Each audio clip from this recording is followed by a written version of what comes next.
ភូមិគោកភ្លុកជាភូមិលើទឹកមួយដែលស្ថិតនៅលើផ្ទៃនៃបឹងទន្លេសាបភូមិមួយនេះជាភូមិដាច់ស្រយាលពីស្រុកភូមិដទៃបន្តិចហើយមិនសូវមានអ្នកស្រុកខាងក្រៅឆ្លងកាត់ចេញចូលឬចំណាកមកអាស្រ័យរស់នៅច្រើនឡើយស្របជាមួយគ្នានេះអ្នកភូមិគោកភ្លុកនេះហាក់មានអត្តចរិតមិនសូវចូលចិត្តឬមានទំនាក់ទំនងជាមួយសហគមន៍សង្គមខាងក្រៅច្រើនដែរលុះត្រាតែយូរម្ដងមានធុរៈចាំបាច់មិនអាចជៀសអខានបានពោលដូចជាត្រូវទៅលេងសាច់ញាតិបងប្អូនឬមានជំងឺឈឺថ្កាត់ជាដើមទើបអ្នកភូមិធ្វើដំណើរទៅស្រុកភូមិដទៃដើម្បីរកគ្រូពេទ្យឬគ្រូខ្មែរសម្រាប់ពិនិត្យព្យាបាលណាមួយនាសម័យនោះទូកដែលជាឧបករណ៍មធ្យោបាយចម្បងក្នុងការធ្វើដំណើរ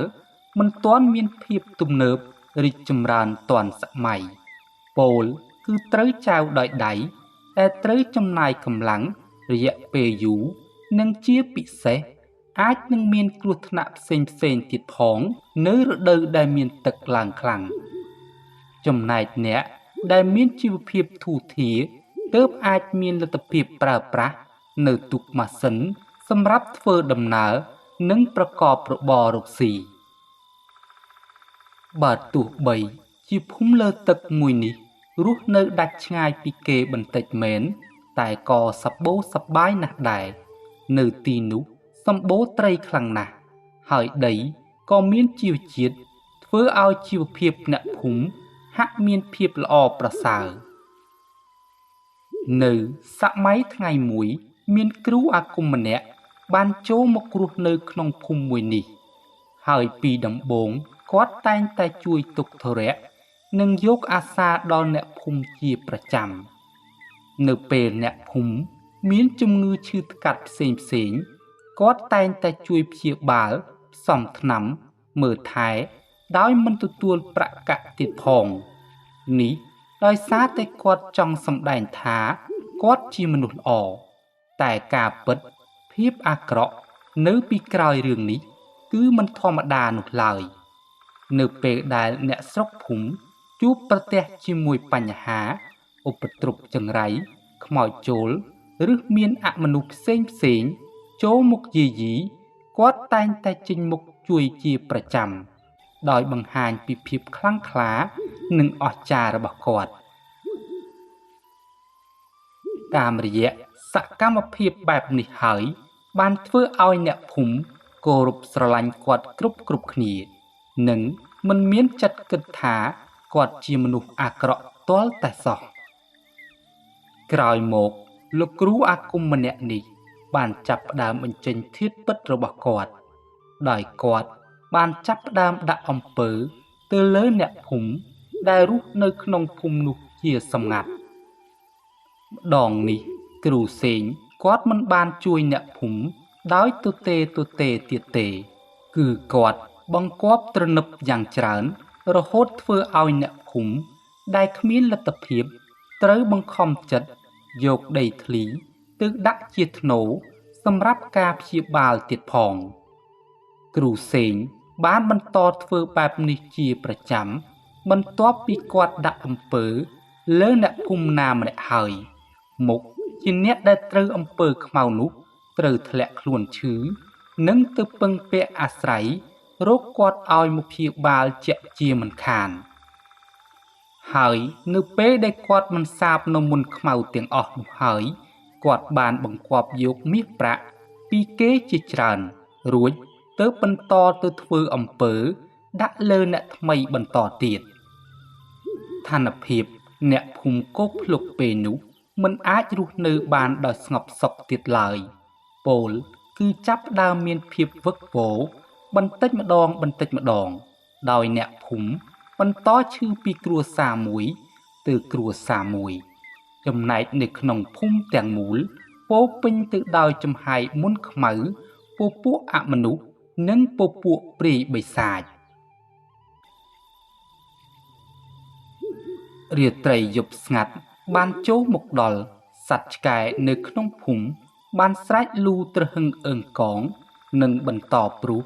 រហូតឥតដាច់ដល់ចុងភូមិនៅក្នុងភូមិមួយនេះពោពេញទៅដោយអាប់ខ្មៅយ៉ាងចម្លែកនិងគួរឲ្យខ្លាចជាទីបំផុតហើយជំងឺរាតត្បាតសាហាវបានចាប់ផ្ដើមយាយីដល់អ្នកភូមិមួយនេះឥតដាច់សោះឡើយកំឡុងពេលនោះគ្រូសេងបានទទួលលាភសក្ការៈយ៉ាងច្រើនព្រោះអ្នកភូមិគ្រប់គ្នាដែលឈឺតែងតែទៅពឹងពាក់គាត់ហើយគាត់តែងតែព្យាបាលទទួលបានភាពសះស្បើយជាគ្រប់គ្នាតែម្ដងរឿងមិនល្អរបស់គ្រូសេងមិនបានបន្តលាក់បាំងយូរឡើយដោយមានអ្នកភូមិមួយចំនួនបានចាប់ផ្ដើមសង្ស័យទៅលើគ្រូសេងបន្តិចម្ដងព្រោះតាំងពីគាត់ព្យាបាលជំងឺដោយទទួលយកមាសប្រាក់ពីអ្នកភូមិចាប់ផ្ដើមជួបប្រទះនៅរឿងរ៉ាវអាក្រក់ឥតដាច់ទាល់តែសោះក្នុងគ្រានោះលោកអ៊ុំមេភូមិបានហៅអ្នកដែលគាត់ទុកចិត្តមកពិភាក្សារឿងមួយនេះដើម្បីរកដំណោះស្រាយឲ្យលឿនតាមដែលអាចធ្វើទៅបានបន្ទាប់ពីតាមដាននិងសង្កេតគ្រូសេងអស់រយៈពេល1ខែអ្នកភូមិបានដឹងថាគ្រូសេងគឺជាអ្នកនៅពីក្រោយរឿងរ៉ាវគ្រប់បែបយ៉ាងដែលបានកើតឡើងនៅក្នុងភូមិបន្ទាប់មកដោយការនិយាយបន្តពីមាត់មួយទៅមាត់មួយនិងបន្ថែមបន្ថយបានបង្កើតជាភាពខឹងសម្បារនិងកំហឹងជាខ្លាំងអ្នកភូមិបាននាំគ្នាបណ្ដេញគ្រូអាគមចិត្តខ្មៅម្នាក់នោះចេញពីភូមិបាត់ទៅគ្រូសេងដោយមិនអាចប្រកែកបានគាត់ក៏សុកចិត្តចេញពីភូមិមួយនេះទាំងគំនុំគុំគួននិងចងកំហឹងជាខ្លាំងជាមួយអ្នកភូមិគោកភ្លុកក្រោយពេលដែលគាត់ចេញទៅអ្នកភូមិបានរស់នៅយ៉ាងសុខសាន្តជាងពីមុនហើយពួកគាត់ពិតជាសប្បាយចិត្តខ្លាំងណាស់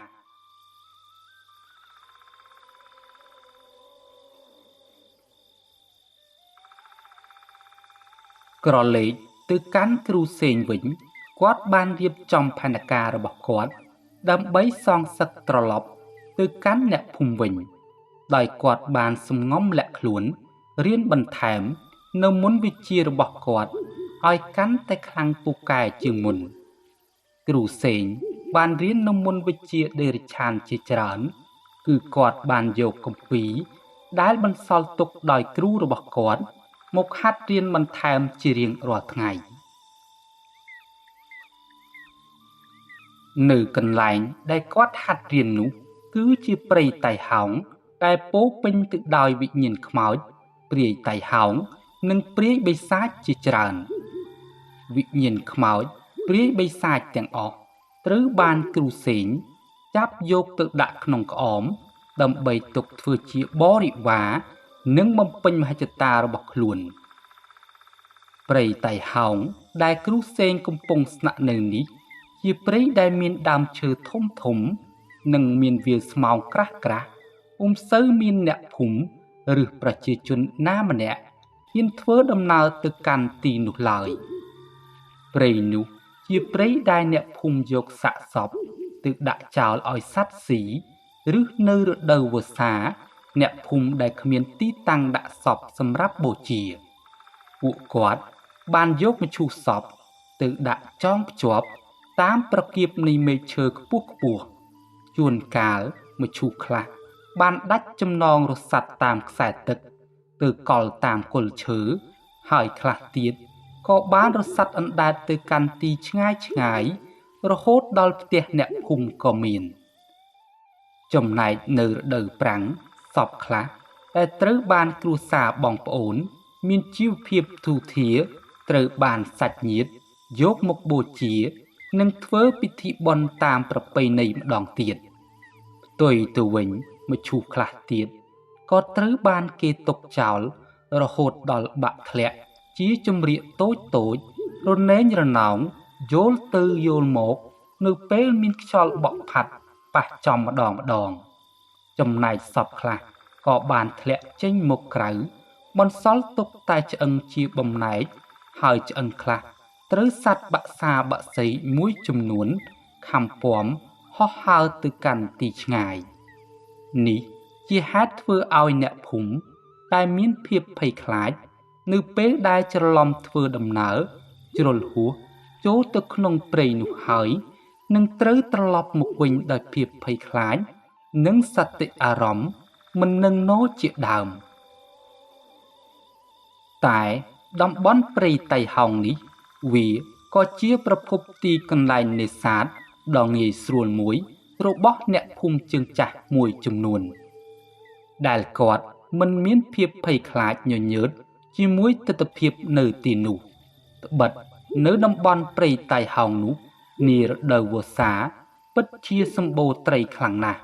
ព្រោះពុំសូវមានអ្នកភូមិច្រើនឡើយហ៊ានទៅនេសាទត្រីនៅតំបន់នោះ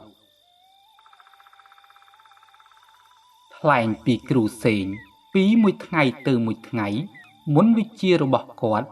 កាន់តែរីកចម្រើនអស់រយៈពេល1ឆ្នាំគ្រូសេងបានធ្វើដំណើរ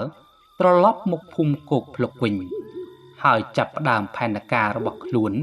ដើម្បីសងសឹកអ្នកភូមិមួយនេះគ្រូសេងបានបញ្ជាឲ្យវិញ្ញាណខ្មោចតៃហោងរបស់ខ្លួនទៅរៀលត្បាតដល់ប្រជាជនដែលរស់នៅក្នុងភូមិហើយយកថ្នាំពុលចាក់ចូលទៅក្នុងប្រភពទឹកហើយកាលណាមានមនុស្សមកដងទឹកប្រើប្រាស់ប្រកាសច្បាស់ជាឆ្លងនៅជំងឺកាចសាហាវជាខ្លាំងដែលមិនអាចព្យាបាលបានឡើយអ្វីបានប្រព្រឹត្តទៅតាមផែនការយ៉ាងរលូនអ្នកភូមិចាប់ផ្ដើមឆ្លងជំងឺពីម្នាក់ទៅម្នាក់យ៉ាងទាន់ហន់ដោយមិនដឹងពីប្រភពនៃជំងឺគួបផ្សំជាមួយវិញ្ញាណអមនុស្សចូលមកលុកលុយបន្ថែមទៀតបានធ្វើឲ្យអ្នកភូមិមិនអាចឆ្លងកាត់ពីគ្រោះថ្នាក់មួយនេះបានឡើយអ្នកភូមិដែលបានធ្លាក់ខ្លួនឈឺភាគច្រើនមិនអាចឆ្លងផុតក្នុងរយៈពេលមួយយប់នោះទេពោល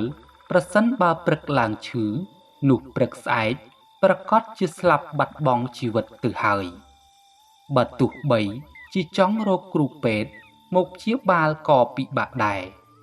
មួយថ្ងៃទៅមួយថ្ងៃមនុស្សនៅក្នុងភូមិត្រូវបានស្លាប់បាត់បង់ជីវិតនិងធ្លាក់ខ្លួនឈឺស្ទើរតែគ្រប់ផ្ទះមិនដឹងថា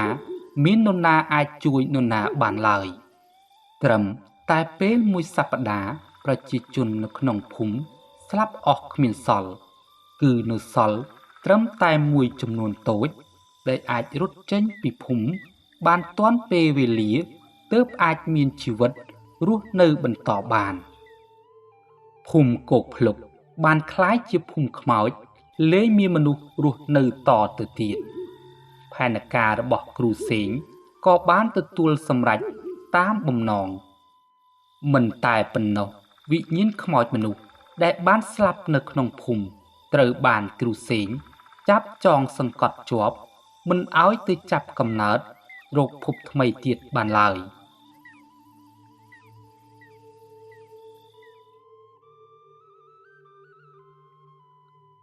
មួយខែក្រោយមកវេលាល្ងាចស្ងប់ស្ងាត់ខ្យល់ត្រជាក់ធ្លាក់ពីទិសខាងជើងគេចាប់ផ្ដើមឮសំឡេងនៃអ្នកដំណើរមួយក្រុមកំពុងឆ្ពោះមកកាន់ភូមិខ្មោចមួយនេះអ្នកដំណើរទាំងអស់នោះមានគ្នា5ទៅ6នាក់មានទាំងស្រីមានទាំងប្រុសដោយមិនចង់បន្តដំណើរទាំងយប់អ្នកដំណើរបាននាំគ្នាសម្រាកនៅទីនេះមួយយប់សិនពួកគេទាំងអស់នោះមិនដឹងទេថាអ្នកភូមិមួយនេះបានស្លាប់បាត់បង់ជីវិតអស់ទៅហើយអ្វីដែលពួកគេបានឃើញសុទ្ធតែវិញ្ញាណខ្មោចប៉ុណ្ណោះអ្នកដំណើរទាំងអស់នោះ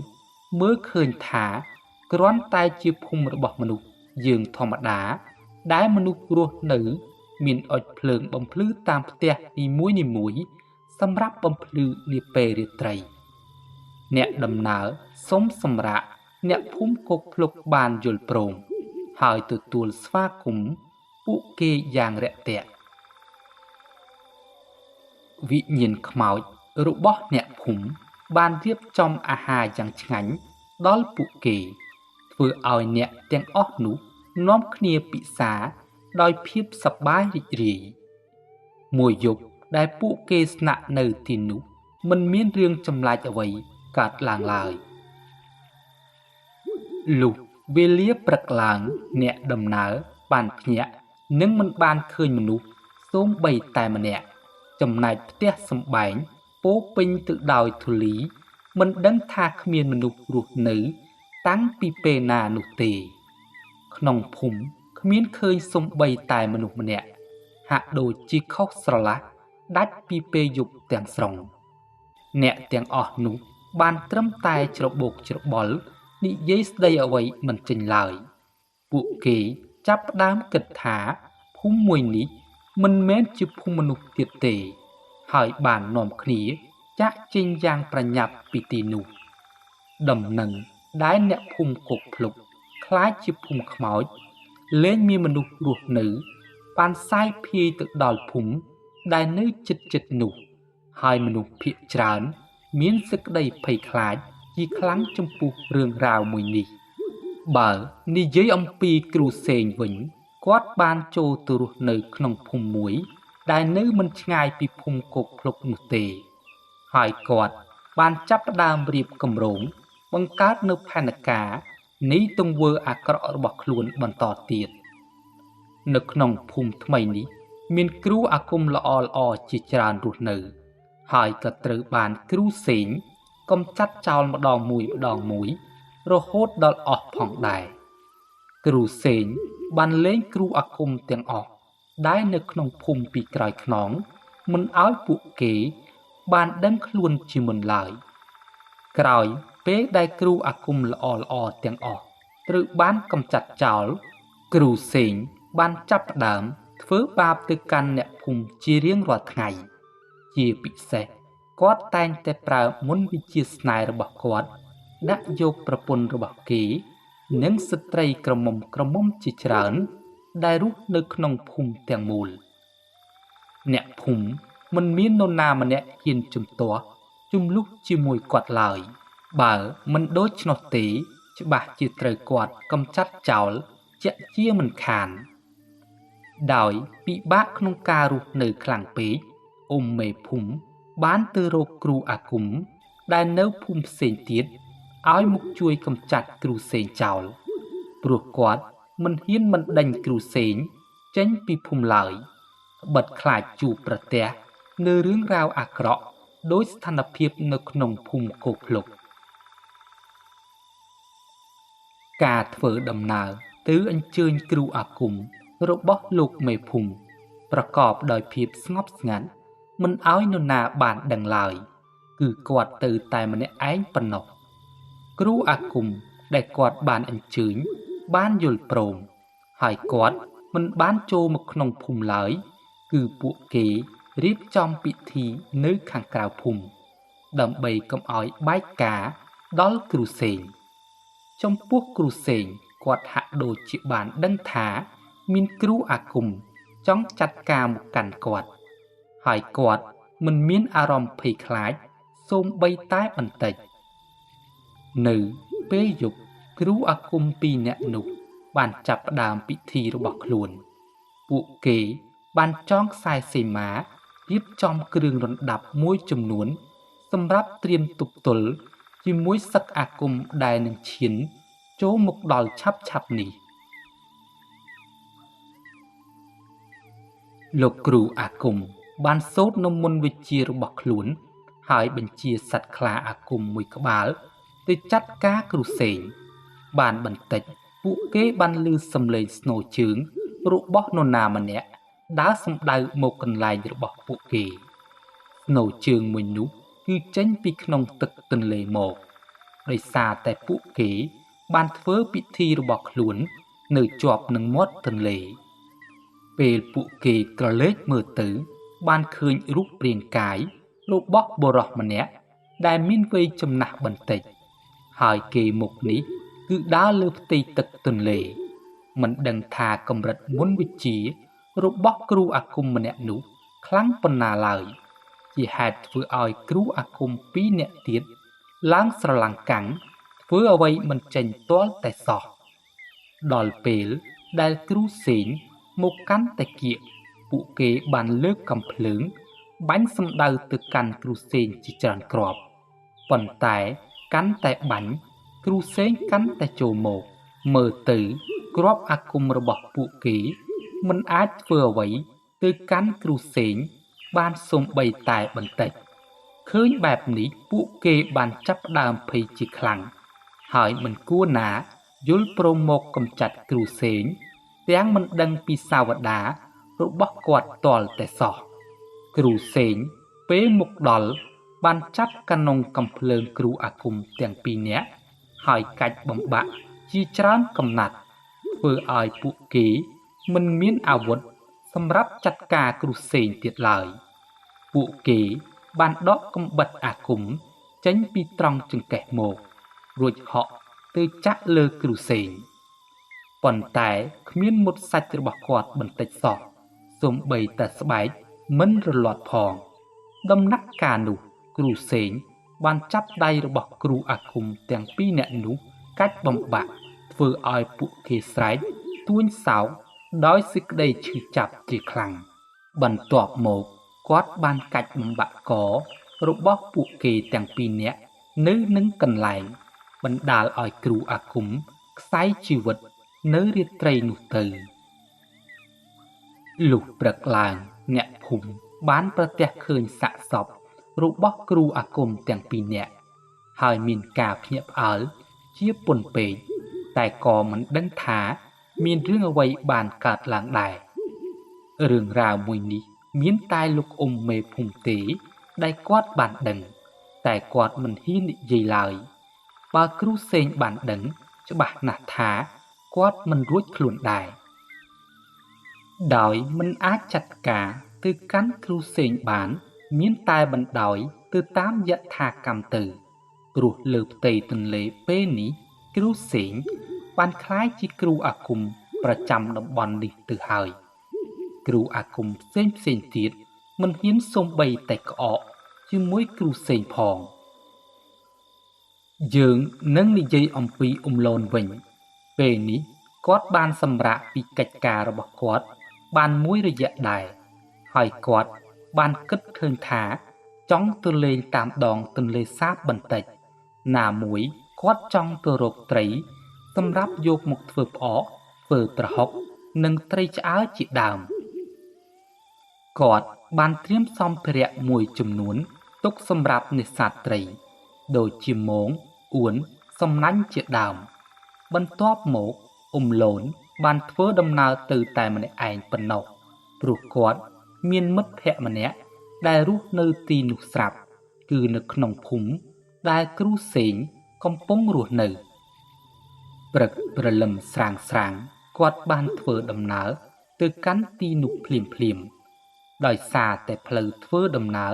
រាងឆ្ងាយបន្តិចលុះល្ងាចទើបគាត់បានទៅដល់ក្រោយពេលទៅដល់គាត់បានធ្វើដំណើរទៅកាន់ផ្ទះលោកអ៊ុំម្នាក់ឈ្មោះថាអ៊ុំភាហើយក៏សម្រាកនៅទីនោះទៅអ៊ុំភាជាមិត្តសម្លាញ់របស់អ៊ុំលូនពេលទៅដល់បែបនេះគាត់ពិតជាសប្បាយចិត្តខ្លាំងណាស់វេលាយប់ឡើងពួកគាត់នាំគ្នាអង្គុយលេងសំណេះសំណាលសួរសុខទុក្ខគ្នាទៅវិញទៅមកអ៊ុំលូនបានប្រាប់ពីបំណងរបស់គាត់ទៅកាន់អ៊ុំភាបានតបទៅកាន់អ៊ុំលូនថាក្នុងភូមិរបស់ខ្ញុំមិនសូវសម្បូរត្រីនោះទេបើបងចង់បានត្រីច្រើនខ្ញុំស្គាល់កន្លែងមួយតែសម្បូរត្រីខ្លាំងណាស់ប៉ុន្តែនៅទីនោះមានភូមិមួយដែលត្រូវបានគេបោះបង់ចោលហើយបានក្លាយជាភូមិខ្មោចបាត់ទៅហើយ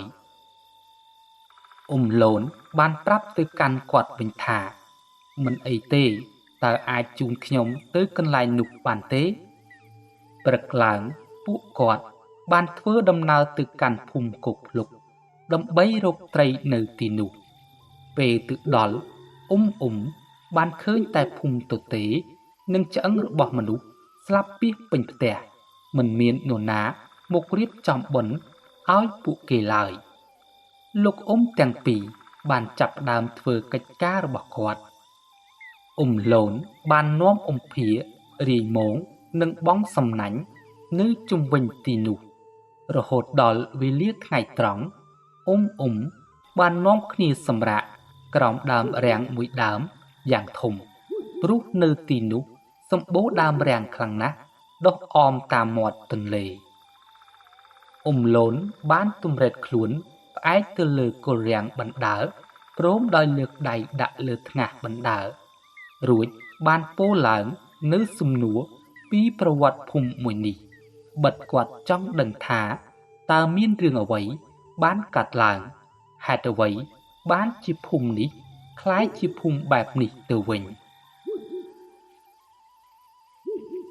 ភាបានដកដង្ហើមធំបន្តិចដោយទឹកមុខក្រៀមក្រំរួចបានចាប់ផ្ដើមរៀបរាប់ប្រាប់គាត់ទៅតាមដំណើរតាំងពីដើមរហូតដល់ចប់ធ្វើឲ្យលូនមានសេចក្តីអាណិតអាសូរដល់អ្នកភូមិដែលបានស្លាប់ជាខ្លាំងលូនបានសួរភាបន្ថែមទៀតថា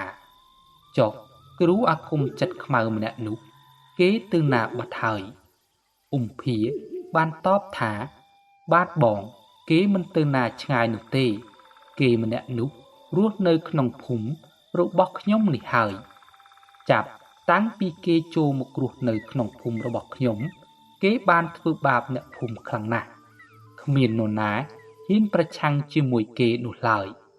អ្នកភូមិសពថ្ងៃនេះពិតជាវេទនាខ្លាំងណាស់បានត្រឹមតែទ្រាំប៉ុណ្ណោះឬសម្ដីបែបនេះលូនបានប្រាប់ទៅកាន់ភាថាមិនយូរមិនឆាប់នោះទេគេគង់តែទទួលកម្មពីរបស់គេទេច្បាប់ធម្មជាតិនេះពិតជាសុក្រិតខ្លាំងណាស់រសៀលបន្តិចពួកគាត់បាននាំគ្នាសាម៉ងសាសន្ទូចដើម្បីប្រមូលយកត្រីដែលរកបានដោយគម្រោងនឹងវិលត្រឡប់ទៅផ្ទះវិញពេលដែលគាត់កំពុងតែសាម៉ងសាសន្ទូចរំពេចនោះបានឃើញបុរសម្នាក់ទូកមកក្នុងភូមិមួយនេះហើយបុរសម្នាក់នោះគឺជាគ្រូសេងមិនដឹងថាគាត់ចូលមកក្នុងភូមិនេះក្នុងបំណងអ្វីឡើយគាត់បានឃើញគ្រូអាគមម្នាក់នោះចូលទៅក្នុងផ្ទះដែលទុកចោលទាំងអស់នោះជាច្រើនផ្ទះបន្ទាប់មកក៏ត្រឡប់ទៅវិញកំឡុងពេលត្រឡប់ទៅវិញគ្រូសេងបានងាកសម្លឹងដោយកែវភ្នែកចម្លែកមកមើលលោកទាំងពីរនាក់ទៀតផងលូនដល់ឃើញបែបនេះគាត់បានប្រាប់ទៅកាន់ភាថាយប់នេះគាត់មិនត្រឡប់ទៅវិញទេ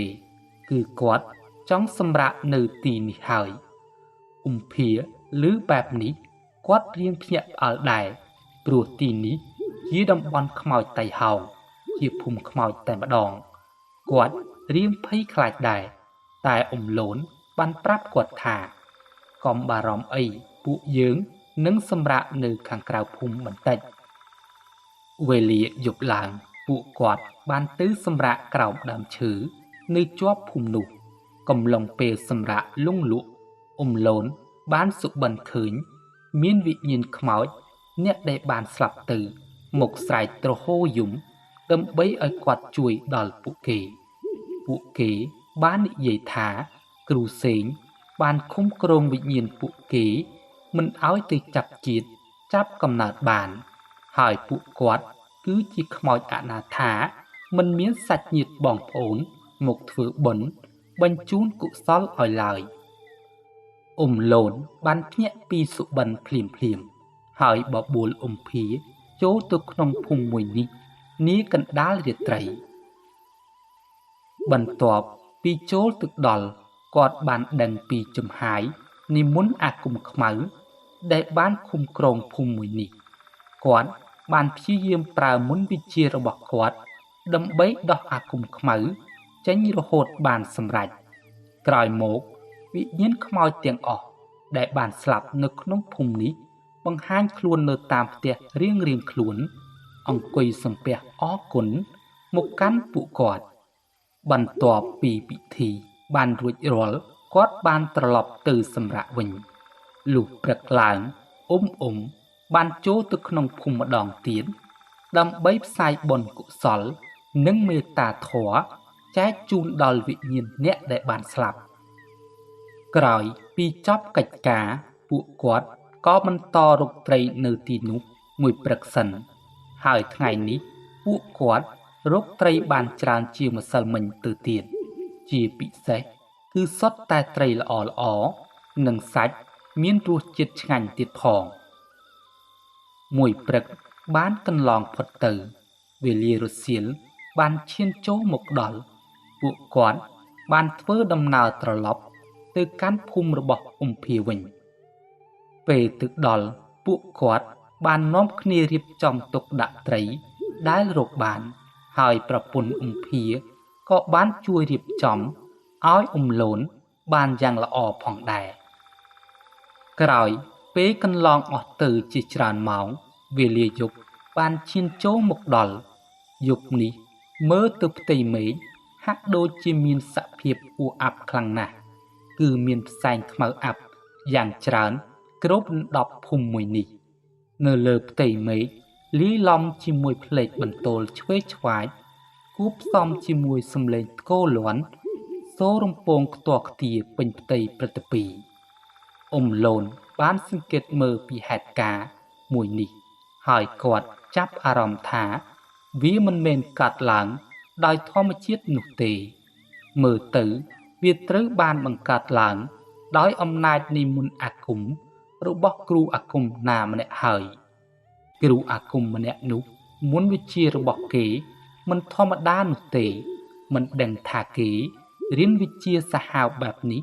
តាមរបៀបណាឡើយកំឡុងពេលនោះអ៊ុំលូនបានឲ្យអ៊ុំភាប្រញាប់ឡើងទៅលើផ្ទះខ្លាចមានគ្រោះថ្នាក់បានបន្តិច